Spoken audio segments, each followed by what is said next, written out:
네, 안녕하세요. 저는 국토연구원의 윤은주라고 합니다. 오늘 우선은 발제분들께 좋은 발표 감사드리고요. 제가 발표를 드리면서 저랑 이제 유사한 아이디어를 갖고 계시는 분들이 되게 많구나 하고 좀 안심도 했었고, 그리고 또 새로운 제가 생각하지 못했던 새로운 아이디어들을 이제 배우는 기회이기도 해서 굉장히 감사한 마음이 들었습니다. 오늘 이제 포럼을 위해서 제가 이제 토론 내용을 좀 준비를 해왔는데요. 그거에 앞서서 사실 그린 인프라 계획 연구를 하는 사람으로서 지금처럼 탄소 중립이나 포스트 코로나 19 이런 이슈로 인해서 지금처럼 그린 인프라 관련된 이제 연구들이 그 근거가 추진의 근거가 탄탄했던 적이 없었던 것 같습니다. 그래서 굉장히 좀 환영하는 마음이 들고요. 근데 이제 그 그린 인프라 확대에 대한 어떤 공감대는 사실 굉장히 많이 형성되어 있는데 이게 실제 공간상의 구현이 되기 위해서는 결국에는 어디에 무엇을 어떻게 할 것인가 이걸 좀 구체적으로 생각할 단계가 된 것 같습니다. 근데 이제 앞서서 이제 발제자 분들께서 이제 무엇을 어떻게 이 부분에 대해서 굉장히 많은 아이디어를 공유해 주셔서 저는 이제 도시 전체 수준에서 그럼 어디에 해야 될 것인가 이거를 좀 중점 말씀을 드리려고 합니다. 우선은 이제 도시 전체에서 체계적인 그 그린 인프라 전체의 어떤 이상적인 모습을 그려내는 부분이 굉장히 필요합니다. 근데 여기에서 이제 도시 공간이기 때문에 기존의 어떤 그 자연 녹지라든지 뭐 배토대가 이런 쪽에서는 생태적인 연결성이 굉장히 강조가 됐다면 도시 내부 공간의 경우에는 이용의 관점이나 생태계 서비스 같은 다양한 편의 부분을 항상 이제 염두에 둘 필요가 있습니다. 즉 그린 인프라라는 그 용어 자체에서도 알 수 있다시피 그린 인프라 자체를 사회 일반 시설로서 좀 보고 수요를 찾아가 공급하는 그런 관점으로 접근할 필요가 있습니다. 근데 이제 이런 수요와 공급 간의 어떤 간극을 줄이기 위한 어떤 다양한 공간 계획적인 방법들이 있는데 사실 그중 대표적인 것들이 접근성 평가, 연결성 평가, 그리고 이제 도시환경 어떤 미기후랑 관련된 평가들을 기본으로 해서 어디에 먼저 그린 인프라를 도입을 할 것인가 이런 것들을 좀 파악하는 단계가 있습니다. 이제 접근성 개선이라는 부분은 앞서 이제 발제자에서도 굉장히 많이 언급이 됐던 부분인데 여기서는 이제 접근성이라는 거는 사실 가장 중요한 것이 사람들이 사는 주거 환경에서 거점이 되는 어떤 규모가 있는 그런 그린 인프라가 확보되어 있는가 이거를 파악하는 거고 이렇게 확보되지 않은 그린 인프라 사각지대를 파악하는 단계입니다. 그리고 이제 그 다음 이제 연결성 부분이 있는데 연결성이라는 건 사실 생태적 연결성이라는 얘기가 굉장히 많이 거론이 되고 있지만 사실 도시 내부에서의 그린 인프라 연결성이라는 것은 뭐 앞서 이제 발제에서 얘기한 것처럼 어떤 가로수 네트워크, 그린웨이 네트워크 이런 형태인 경우가 사실 굉장히 많습니다.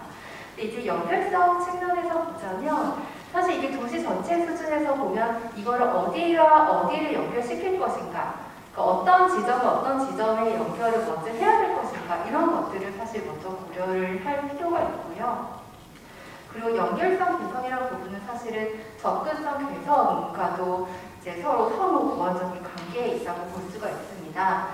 이제 뭐 접근성 측면에서 사각지대에 있다고 하더라도 사실은 한 번의 거점인 그린 인프라를 확보하는 게 굉장히 어렵기 때문에 연결성을 개선함으로써 그린 인프라 네트워크 내에 편입시키는 그런 전략들을 취할 수가 있고요. 그거 외에도 사실 이게 기후변화 완화뿐만 아니라 적응 측면도 이제 고려할 필요가 있기 때문에 어떤 도시 열성이나 미세먼지 이런 측면에서도 문제가 되는 지역을 파악해서 그린 인프라를 먼저 도입해야 되는 걸 파악할 수가 있습니다. 근데 이제 이러한 것들을 파악을 하면 사실 도시 수준에서 어디에 먼저 그린 인프라를 넣어야 할 것인가 이런 것들이 이제 그림이 잡히게 되고요. 이런 그림을 토대로 해서 각각이 이제 확대가 필요하다고 파악됐던 지역들을 이제 확대해서 면밀하게 살펴볼 필요가 있습니다. 근데 이제 이럴 때 할 수 있는 것들이 먼저 해야 되는 건 사실은 가장 이제 거점이 되는 도시 그린 인프라를 이제 확보할 수 있는가 이런 거를 먼저 파악을 해야겠지만 이미 이제 공일로 이제 개발된 도시 공간에서는 이것이 굉장히 어려운 경우가 많습니다. 이제 그랬을 때 할 수 있는 것들이 띠녹지 부분, 기존의 도로를 이용한 띠녹지 부분, 그리고 그래도 어려운 경우에는 사실 민간의 영역과 연계할 수밖에 없습니다. 그랬을 때 기존의 이제 폐쇄 인프라, 도로라든지 아니면 건물 또는 공공시설 외 어떤 민간 다양한 시설들과 그린 인프라를 복합화하는 것을 생각을 할 수가 있고요. 근데 이렇게 순차적으로 했을 때 이것이 결국 다시 도시 수준의 그런 평가로 봤을 때 같은 이제 띠눅스를 넣더라도 접근성 측면에서도 여기가 사각지대였다고 한다면 어떤 파크 커넥터 개념으로 이제 쉴 수 있는 공간도 중간중간 만들어주고 이런 접근을 할 수가 있고요. 그 연결성 측면에서 굉장히 중요했던 지역이라면 이미 그린웨이가 있더라도 이 그린웨이의 어떤 실생을 단순히 그린 가로수가 아니라 띠녹지로 변경을 한다든지 1년 실제를 2년 실제로 변경을 한다든지 이런 것들을 또 취할 수가 있는 겁니다. 그래서 이렇게 이제 도시 전체 수준과 각 그 그린 인프라가 확대가 필요한 각 포인트 간의 어떤 유기적인 연계가 계속 필요하고요. 근데 이제 이렇게 이제 어떤 민간으로 확대를 하고 그리고 했을 때 이것을 과연 어떻게 할 것인가 이거는 또 다른 문제기는 합니다.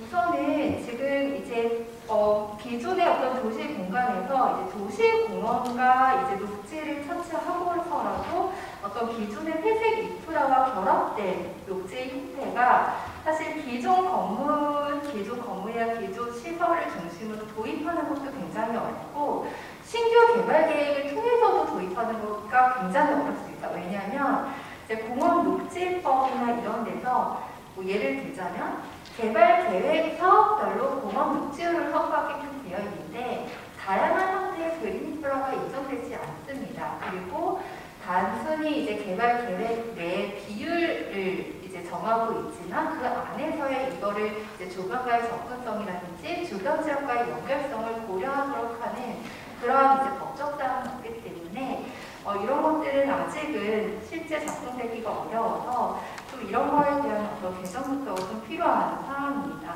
그리고 이제 뭐 민간 녹지에 대한 어떤 녹화 계약 제도라든지 이런 것들이 마련이 됐지만 아직은 활성화가 되고 있지 않습니다. 그래서 이러한 유형들이 지금 다양한 연구자들이 제시하고 있는 다양한 유형들을 지원하기에 충분한지, 법제도에서 제시하고 있는 유형과 인센티브가 충분한지, 그리고 어떤 공간적인 분포라든지 접근성, 연결성 이러한 개념이 충분히 반영되어 있는지 이런 것들을 좀 살펴보고 좀 법제도적 개선 방안을 마련할 필요가 있을 것 같습니다. 네, 제가 이제 준비한 부분을 선생님 발제를 잘 들었고요. 굉장히 저도 같은 연구를 하는 사람 입장으로서 여러 가지 생각을 좀 하게 되는 것 같습니다. 사실은 이제 작년 그리고 올해 공원독지 관련해가지고 굉장히 많은 회의들이 있었거든요. 분위기가 완전 다른 것 같습니다. 작년 같은 경우는 사실 일몰제 때문에 다들 모여가지고 걱정하는 그런 얘기들을 많이 했었거든요. 근데 완전 1년이 지난 지금 시점에서는 뭔가 굉장히 희망을 가지고 앞으로 우리 잘해보자라고 하는 그런 차원에서 회의가 많아가지고 사실 연구자로서는 굉장히 기쁜 그런 측면이 있습니다. 최근에 이제 어쨌든 그 오늘 주제이기도 한 기후변화 대응이라든지 아니면 탄소 중립과 관련해가지고 사실은 이제 환경 쪽에서는 자연 기반 해법이라고 하는 용어를 좀 많이 쓰기는 쓰거든요. EU라든가 그 유럽에서는 이제 공원 녹지에 조금 더 포괄적인 그런 개념이기도 한데 어쨌든 자연을 기반으로 해서 우리가 좀 더 지금 하려고 하는 부분들을 좀 더 열심히 해보자라고 하는 그런 전략들이 굉장히 많이 나오고 있어서 좋은 것 같고요. 사실은 저희 이제 그 공편익이라고 해서 감축과 적응을 같이 좀 할 수 있는 게 뭘까라는 고민들을 연구자들이 굉장히 많이 하는데 사실 이런 공원 녹지 말고는 떠오르는 게 사실은 없더라고요. 그래서 이게 향후의 탄소 중립이나 기후변화 대응과 관련돼서 이 자연 공간, 녹지, 공원 이게 굉장히 중요하다라고 하는 부분들을 조금 더 말씀을 드리고 싶었고요. 최근에 저희가 조금 주목하면서 저희 연구팀이 보고 있는 게 뭐냐면 EU 쪽의 이제 움직임입니다.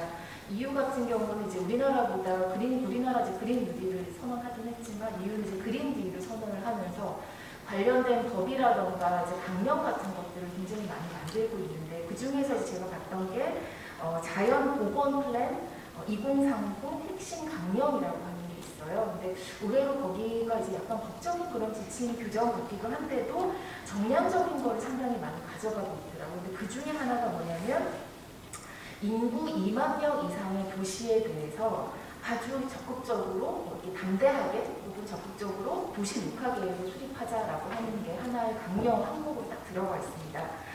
그거와 연계해가지고 이제 EU에서는 뭘 만들었냐면 그린시티 어코드라고 하는 이제 뉴 어번 그리닝 플랫폼이라고 하는 거를 만들었어요. 그래서 지금 현재는 제가 이제 최근까지 찾기로는 12개국 52개 도시들이 가입을 해서 이제 도시 전체를 이렇게 이제 그리닝하고자 하는 그런 노력들을 하고 있는데 이제 EU에서는 이런 도시들에 대해서 좀 평가를 하려고 하는 것 같습니다. 근데 그 평가를 하는 지표가 상당히 저는 조금 의미 있고 재미있다고 생각이 드는데 아까 이제 그 회장님께서도 잠깐 말씀 주셨지만 우리나라도 지금 지표를 좀 개선을 해야 되잖아요. EU에서 하고 있는 지표가 뭐냐면 첫 번째는 공유지 보전 및 보건 비율이 뭐냐.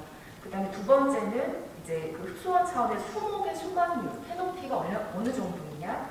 세 번째는 이제 식생, 그린 인프라의 커버율, 피복률이 어느 정도이냐. 그 다음에 마지막으로는 이제 아까 생물 다양성 말씀 주셨지만 새가 얼마만큼 늘어나고 있냐, 새의 종류가 얼마만큼 늘어나고 있냐. 이게 이제 네 가지 지표로서 그 평가가 되고 있거든요. 그래서 EU를 비롯해서 굉장히 이제 국제사회들이 이런 도시의 어떤 공원 녹지들을 좀 더 확충하기 위한 그런 노력들을 하고 있구나. 이제 그런 측면에서 우리가 앞으로 어떤 노력을 해야 될지 뭐 이렇게 좀 고민을 하고 있습니다. 그런 차원에서 제가 이제 한 세 가지 정도만 좀 말씀드리고 싶은데요. 우선 첫 번째는 회장님께서도 이제 말씀을 주셨지만 공원녹지, 그러니까 도시공원법, 공원녹지법이 사실은 이제 80년에 도시공원법이 만들어지고 2005년도에 이제 공원녹지법이 이제 완전히 개정이 됐지만 사실은 그 당초에 도시공원이 지향하는 거하고 지금 이제 우리가 기후변화나 탄소중립 얘기하는 거하고는 조금 흐름이 좀 다르지 않습니까? 그런 차원에서 조금 앞으로 좀 나아갈 수 있는 공원의 유형이라든가 그 다음에 이제 그 조성 기준이라든가 기법 같은 것들을 좀 더 개편을 좀 했으면 좋겠다라는 걸 좀 제안을 드리고 싶고요. 이제 그런 차원에서 사실 오늘 김 교수님께서 말씀 주셨던 그 가로녹지 이 부분이 상당히 좀 의미가 있을 것 같고 사실은 도시에서의 가로 공간이 굉장히 중요하고 다양한 기능을 담아야 되는데 지금까지 이제 우리나라의 그 가로 공간들은 그렇게 되지는 못했던 것 같아요. 그래서 이런 어떤 좀 새로운 유형의 공원들 그리고 어떻게 보면 또 흡수원으로서의 기능도 해야 되기 때문에 공원 녹지에 있어서 좀 시설률을 조금 더 줄이면서도 녹지량을 좀 더 확보할 수 있는 그런 기준 같은 것들을 조금 더 한번 점검해 봐야 되지 않을까라는 그런 좀 말씀을 드리고 싶고요. 그리고 이제 최근에 그 산림청하고 그 수목원에서 발표한 것들을 보면 기후가 바뀌다 보니까 우리나라 국토에서 서식할 수 있는 수종들도 많이 바뀌고 있습니다. 그리고 도시는 더더군다나 이제 뭐 열섬이나 이런 것들 때문에 수목이 생장할 수 있는 그런 거에 굉장히 여러 가지 한계가 있거든요. 그래서 도시 안에서의 어떤 뭐 건축물과의 거리나 방이나 토양의 그런 상황에 따라서 어떻게 좀 더 식재를 해야지만 높은 그런 효율성을 가질 수 있는지에 대한 그런 식재 모델이라든지 기법, 그 다음에 도시에 정말로 적합한 수종이 어떤 수종들이 있는지 이런 것들을 조금 더 우리가 총체적으로 점검하고 그것들을 좀 지침에 담아서 개정하는 게 좀 필요하지 않을까라는 것을 첫 번째 말씀드리고 싶고요. 그 다음에 두 번째는 이제 이렇게 제도가 잘 만들어졌다고 해도 지금 이제 우리가 일몰제 때 가장 문제가 됐던 게 이게 공원녹지 정책은 지방 사업다. 그래서 국가 차원에서 지원이 어렵다라는 거 아닌가요? 그런 부분들을 좀 해소하지 않으면 아무리 제도가 완결하게 됐다 하더라도 이게 실제로 실현되기가 어렵다. 이제 그런 차원에서 우리가 재원 확보 부분을 좀 많이 고민을 해봐야 될 것 같은데요.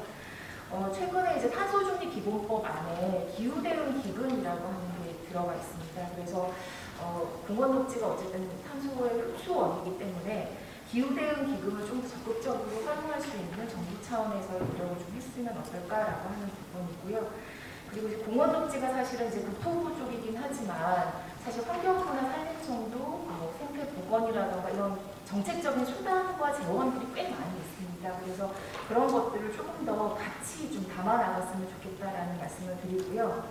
뿐만 아니라 지금 이제 뭐 다 아시는 것처럼 ESG라든가 민간 기업의 녹색 채권 같은 것들이 이제 앞으로 발행을 할 수가 있거든요. 그러니까 민간의 투입을 얼마든지 좀 끌어들일 수 있다라고 하는 거라서 민간 재원들도 우리가 좀 더 적극적으로 활용할 필요가 있다라고 하는 것이고, 그거와 연계돼서 이제 공원녹지법에 보니까 그 온실가스 배출 감축 사업의 인정이라고 하는 게 들어가 있더라고요. 그러니까 민간 기업이 만약에 배출을 좀 줄이기 위해서 내가 공원을 만들고 녹지를 한다라고 했을 때 그거를 인정할 수 있는 법제적 기반이 있는 것 같아요. 제가 사실 요거를 좀 최근에 봤는데요. 요거를 좀 민간 기업에서 좀 알리고 한다고 하면 민간의 어떤 공원 그 기여라든가 이런 부분들도 충분히 좀 더 끌어올 수 있지 않을까라는 좀 생각이 들었습니다. 그 다음에 마지막으로는 이제 아까 이범현 교수님 발표해 주셨던 수변 도시와 관련된 부분인데, 사실 이제 기후변화 시대에 수변 공간은 굉장히 중요하고 우리가 이제 대응 체계를 좀 갖출 수 있는 그런 공간이라고 하는 생각이 듭니다.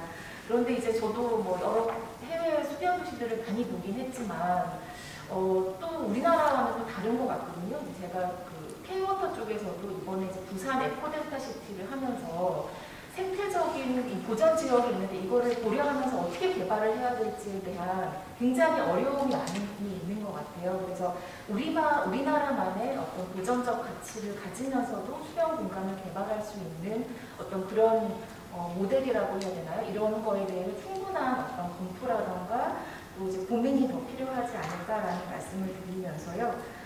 마지막으로는 이제 그 아까 용산부터 이렇게 이제 한강까지 연결되는 그 축 말씀을 주셨는데, 저희가 이제 연구를 하다 보니까 하천축이 있고 이제 녹지축이 있잖아요. 이게 개별 부처도 다르고 그동안에는 환경부 안에서도 과가 다릅니다. 그러다 보니까 녹지와 하천이 만약 아까 연결이 필요한 그 공간에 대해서 대부분 우리나라의 국토에 도로라던가 단절되어 있는 지역이 굉장히 많이 있는 것 같아요. 저희는 이제 연구자들은 결절 지역이라고 하는데, 어쨌든 블루와 그린이 만나는 그 결절 지역의 연결성을 확보하는 거, 그거를 공간계획 차원에서 접근하는 게 좀 필요하지 않을까. 오늘 발표를 들으면서도 좀 그런 생각을 좀 강하게 가졌습니다. 너무 관심이 많은 정말 생활 밀접형 그런 그린 인프라의 대표적인 사례가 아닐까 싶습니다. 그래서 다양한 법 제도적인 정비가 사실상 여태까지는 이런 녹지나 하천의 이런 부분, 특히 도시의 경주지로서의 그런 환경 속으로 그린 인프라로서 인정받은 적이 없어요. 뭐 개발 유보지 정도로 늘 그렇게 너무 그 의미가 너무 축소되어 왔는데요. 이것이 구체적으로 그런 시민들의 수요에 맞는 그런 실질적인 그런 그 디자인에 머무는 것이 아니라 그거를 액티브하게 실현시킬 수 있는 다양한 정책적 수단이 지금 굉장히 필요한 시점이라고 생각이 됩니다. 그러니까 저희가 예전에 이제 집을 지을 때는 그 도로를 만들기 위해서 집을 셋백을 했어요. 근데 이제는 그 한강과 만나기 위해서 아파트를 셋백해야 되지 않을까. 네, 그런 녹지를 만들기 위해서 셋백을 해야 되지 않을까 그런 생각이 많이 듭니다. 근데 저는 이것이 미래지향적이지만 현실 가능성이 없다고 생각하지 않습니다. 왜냐하면 최근에 그런 기후변화 시대에 있어서 아까 적응과 대응에 있어서의 가장 저는 알찬 계획 중에 하나가 자연기반 해법 중에서 이런 도시, 가장 많은 그런 에너지를 사용하는 도시에서 스스로 저감하고 감축하고 대응할 수 있는 이런 기반이야말로 진짜 꼭 먹고 알고 아니겠습니까? 그렇다고 한다면 이런 것들을 이제 실현에 옮겨야 되는데, 그런 것들을 이제는 구체적인 어젠다를 가지고 좀 접근을 했으면 좋겠다. 정말 시민들은 한강에 가고 싶거든요. 근데 정말 그 토끼굴을 통해서 가는 건 정말 재미없거든요. 그리고 실제 저도 과천이나 이런 데 가면서 많이 느꼈지만 이런 뛰녹지에, 그리고 요즘 그 가로수가 훨씬 더 이게 뭐 대구에 갔을 때도 갔고 이런 지역에서 이런 아름아름 이런 하고 시작하고 있거든요. 그런데 이거를 어떻게 중앙정부가 이런 기후변화 시대에 있어서 지원할 수 있을까? 그리고 지역이 이거를 계획에 반영할 수 있도록 제도적으로 어떻게 만들어줄 수 있을까? 이런 부분들이 필요하다고 생각합니다. 최근에 이 기후변화 시대에 있어서 이런 그 대표적인 것들 중에 하나가 전염병이었고, 거기 실제 저희가 이제 코로나가 굉장히 장기화되고 있는데요. 저는 앞으로 토지 이용이 굉장히 많이 바뀔 거라고 생각을 합니다. 저는 제 개인적으로도 늘 다녔지만 예전에는 가로변이 상가였지만 이제 가로변이 아파트로 바뀌거든요. 그리고 그 상가들이 예전에는 집합 건물로 다 모이더니 이제는 집합 건물 가는 게 두렵습니다. 이제는 뭐 외곽의 그런 물류창고에서 직접 오는 시대가 되고 있기 때문에 토지 이용은 앞으로 무궁무진하게 바뀔 수 있다고 생각을 합니다. 뿐만이 아니라 요즘 아파트에서 녹지 적은 아파트 없습니다. 아래가 다 주차장이고 녹지율이 45%에 들어갑니다. 그거는 곧 우리 도시에도 충분히 적용할 수 있다라는 얘기거든요. 그래서 그런 많은 기회가 좋지 않은 기회, 기후변화라는 건 우리에게 부담 반가운 건 아니지만 우리의 생활 인프라로서, 그린 인프라로서 우리가 사명을 가지고 만들 수 있고 그거에 관한 정당성을 충분히 저는 시민들로부터 이미 인정받았다고 생각을 합니다. 그렇기 때문에 이제는 구체적으로 그럼 이 두 가지 예를 들어서 그렇지만 이게 나만 되면 굉장히 억울하죠. 나만 셋백해야 되면 정말 기분 나쁘지 않습니까? 그러면 정말 우리가 그런 생태계획, 포괄적 생태계획을 가지고 실질적인 도시 전체가 저는 이제 뭐 진짜 1인당 녹지 이런 건 아무런 의미가 없다고 생각합니다. 도시의 40%를 그린 인프라 할 수 있냐 없냐 저는 이제 그런 것이 저희 아젠다가 되어야 된다고 생각을 하고 생수 공간이 얼마나 가까이 들어갈 수 있고 이용할 수 있냐 이제 이런 것들이 정책의 목표가 되어야 된다고 생각을 하거든요. 그래서 실제 그런 것들은 막 시민들은 너무 원해요. 그런데 그런 것들을 제도적으로 너무 중앙정부에서 관심도 없고 지원도 없고 또 지자체만으로는 할 수 있는 한계가 너무 많아요. 그걸 사회적 사건을 어떻게 지자체에서 다 해결하겠습니까? 그거는 제도적으로 토지 이용적 측면에서 인정받아야지만 할 수 있는 그런 일이거든요. 그래서 저는 이 포럼이 너무너무 오늘 너무너무 정말 좋은 포럼이라고 생각을 하고요. 이 포럼으로 저는 이제 구체적인 작업을 시작하자. 그래서 한강의 아파트를 셋업시키는 방법은 무엇인가? 네, 그리고 띠녹지를 건설하기 위해서 주요 지점들을 어떻게 만들 수 있을까? 이런 부분들. 그리고 거기서 또 소외되는 접근성이 없는 그 소외된 지역에 대해서 어떻게 배분할 수 있을까? 이런 부분에 대해서 당장 하자. 그런 말씀을 드리고 토론을 마치겠습니다. 서울시 동부녹지공과장 최재훈입니다. 두 분의 발표에 대해서 진심으로 감사드립니다. 좋은 정보와 자료를 접할 수 있는 기회가 되는 것 같습니다. 우선 앞서 지금 바로 이제 앞전에 말씀을 해주셨는데요. 공급대의 40%가 녹지로 지금 조성이 되고 계획이 되고 있는데 실제 이 부분이 거의 지금 제가 봐서는 동북에 떠 있는 그러니까 정책적으로 전혀 관리가 안 돼 있는 부분 중에 하나거든요. 공원녹지 쪽에 본다면. 그래서 이제 수원시에서는 그 민간 조경발전 기본계획을 한번 세워봤습니다. 그래서 이제 조사를 해봤더니 실제 그 우리가 시에서 관리하고 있는 공원녹지, 공공의 어떤 면적하고 민간에서 갖고 있는 면적이 거의 유사한 걸 저희가 결축을 했고요. 자료를 확보를 했고, 그럼 그 공원, 그 아파트에 있는 녹지를 어떻게 관리해서 품질을 높이고, 그 다음에 공공과 어떻게 연결을 할 건가, 그런 부분을 좀 고민했던 적이 있습니다. 참고삼아 말씀을 드리면, 이제 공원 녹지가 발전하기 위해서는 그 대진의 조경에 대한 부분을 분명히 짚고 가야 된다. 근데 지금은 전혀 손이 안 가고 있다라는 걸 한번 좀 말씀을 드리고요. 이 말씀은 앞서 이제 김행 교수님이 말씀해 주신 그 띠녹지를 조성하는 기법에 있어서 그 아파트, 대부분 아파트니까 아파트 녹지하고 우리 이제 띠녹지나 또는 주변에 이제 완충 녹지하고 어떻게 이걸 배치하느냐에 따라서 엄청난 그 시너지 효과가 발생할 수가 있습니다. 그런 측면에서 분명히 그 민간 녹지에 대한 그 대진의 조경에 대한 부분을 좀 갖고 가야 된다는 제안을 드리고, 이 보면 교수님께서 발표한 주제가 저는 참 무겁게 느껴집니다. 왜 그러냐면 이게 좀 너무 거시적이고 상당히 스케일이 큰 그런 사업들이기 때문에 특히나 제가 속한 그 수원시 같은 경우는 사실 이제 이렇게 큰 규모의 어떤 사업 대상들이라든가 이런 게 좀 없거든요.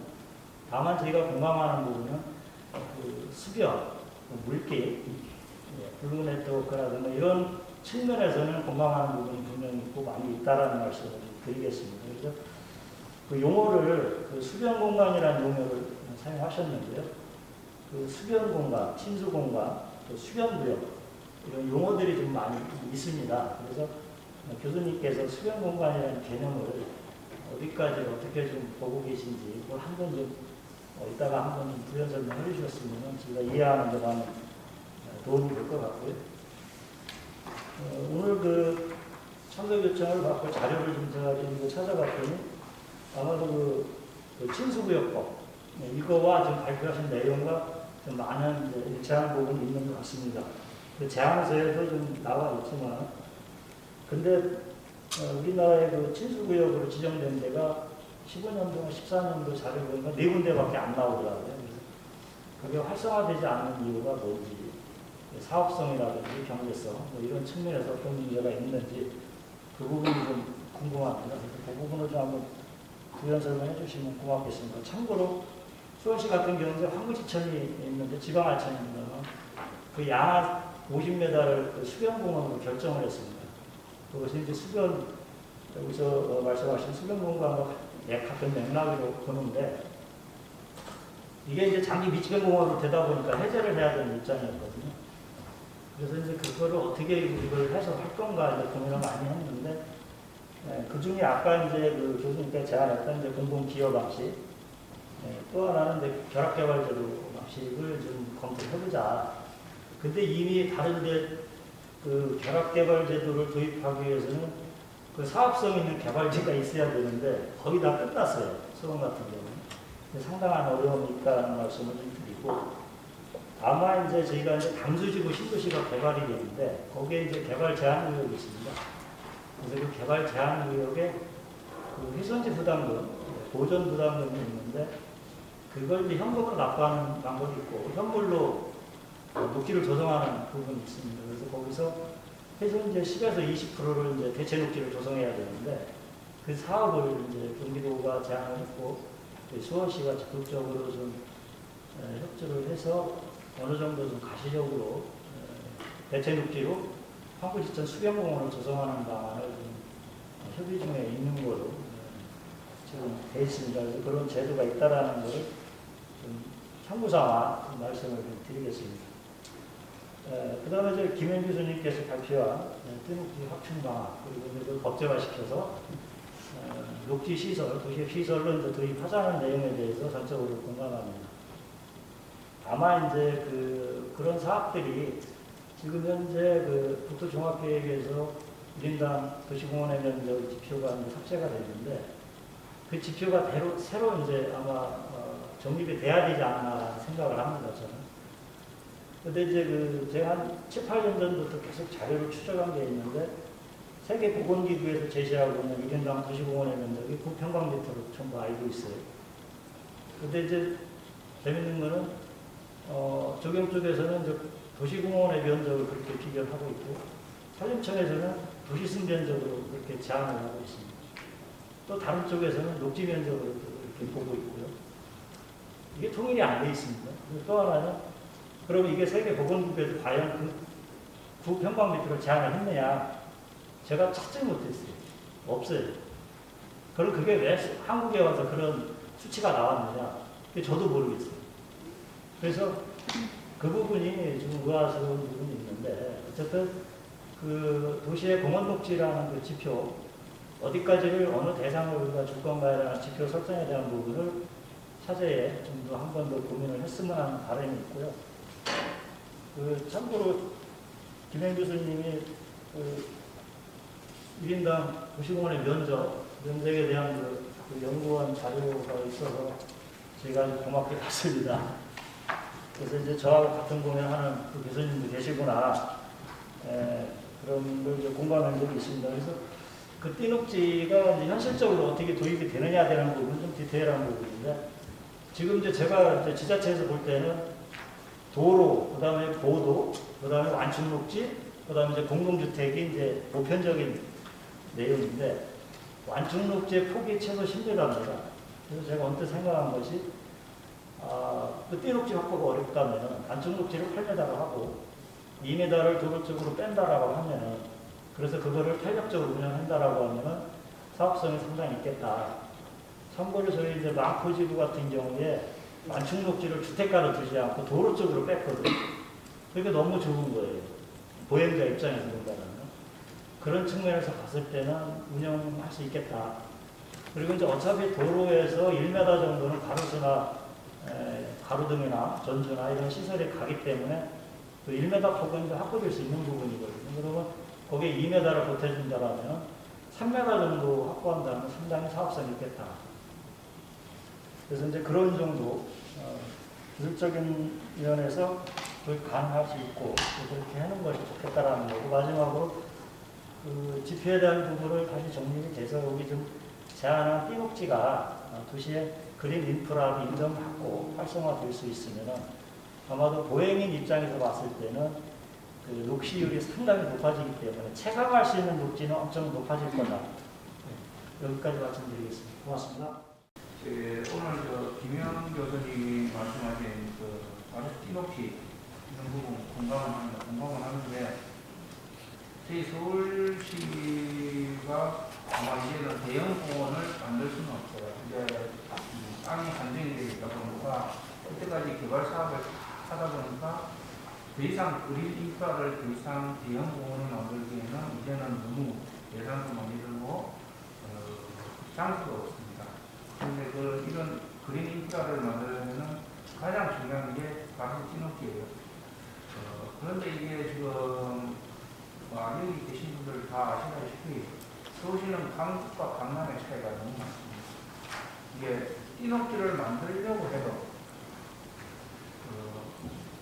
강북 같은 경우에는 구도심이다 보니까 도심 자체가 옛날에 조성이 되다 보니까 도도가 적어요.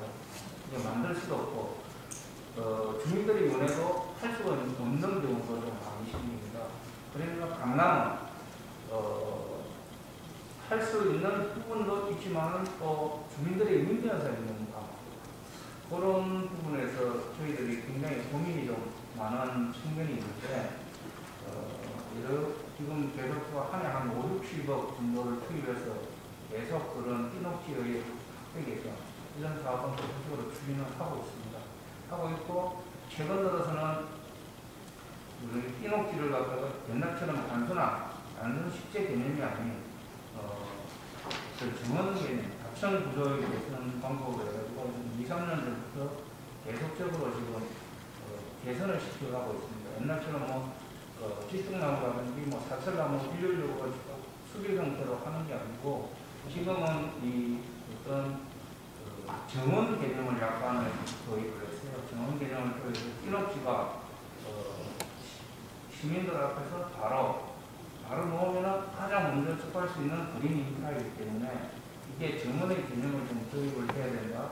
그런 개념을 두고 지금 서울시에서 사업을 추진하고 있습니다.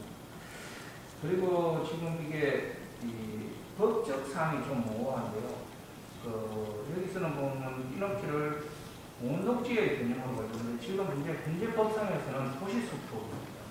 이게 산림청에서 가로수, 띠녹지 모든 업무를 산림청에서 다 가져가고 있어요. 옛날 공원법 같은 경우는 국토법인데, 국토법에서는 이제 공원녹지의 어떤 국토부에서 하지만 지금은 산림청에서 모든 가로수라든지 띠녹지라든지 이런 법이 전부 산림청으로 넘어가다 보니까 도시수법이 제정이 되었습니다. 그러다 보니까 이게 지금 아까 김영 교수님이 말씀하신 공원녹지법에다가 가로녹지를 넣자. 이렇게 되면 도시수법하고 좀 상충되는 측면이 또 생깁니다. 이런 부분에 대해서는 법적으로 좀 준비가 되어야 될 부분이고요. 이게 저희들은 옛날에 산림청하고는 별로 조경 탔다고 산림청하고는 거의 연관이 없었습니다. 그런데 최근 들어서 모든 이게 전부 산림청하고 연계가 되다 보니까 산림청에 굉장히 지금